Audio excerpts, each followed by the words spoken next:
فرعون اور اس کی خادمہ۔ حضور اکرم صلی اللہ علیہ وآلہ وسلم شب معراج میں بیت المقدس کی طرف جاتے ہوئے مصر کے قریب ایک مقام سے گزرے تو انہیں نہایت ہی اعلیٰ اور زبردست خوشبو آنے لگی۔ آپ صلی اللہ علیہ وآلہ وسلم نے حضرت جبرائیل علیہ السلام سے پوچھا کہ یہ خوشبو کیسی ہے؟ جواب ملا کہ فرعون کی بیٹی کی باندی مشاطہ اور اس کی اولاد کی قبر سے آ رہی ہے۔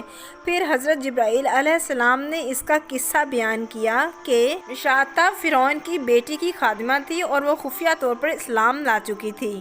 ایک دن فرعون کی لڑکی کو کنگھی کرتے ہوئے اس کے ہاتھ سے اتفاقاً کنگھی گر پڑی۔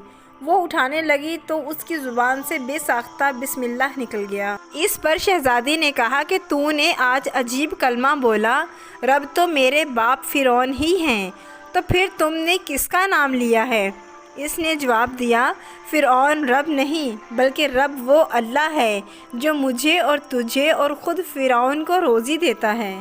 شہزادی نے کہا، اچھا تو میرے باپ کے سوا کسی اور کو اپنا رب مانتی ہے؟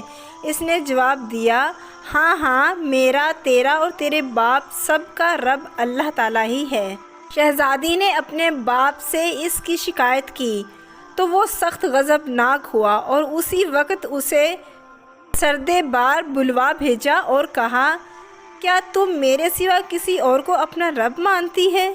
اس نے کہا کہ میرا اور تیرا رب اللہ تعالیٰ ہی ہے جو بلندیوں اور بزرگی والا ہے۔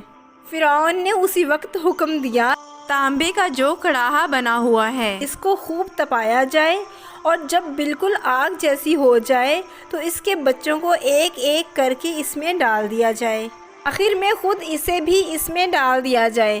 چنانچہ وہ گرم کی گئی، جب آگ جیسی ہو گئی تو حکم دیا کہ اس کے بچے کو ایک ایک کر کے اس میں ڈالنا شروع کرو۔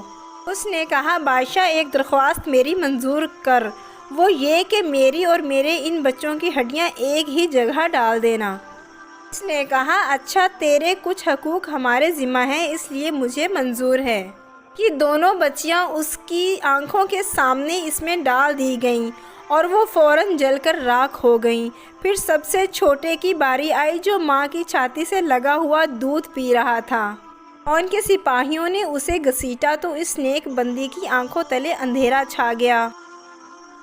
اللہ تعالیٰ نے اس بچے کو اسی وقت زبان دے دی اور اس نے بآواز بلند کہا، اماں جان افسوس نہ کر، اماں جان ذرا بھی پسو پیش نہ کرو، حق پر جان دینا ہی سب سے بڑی نیکی ہے۔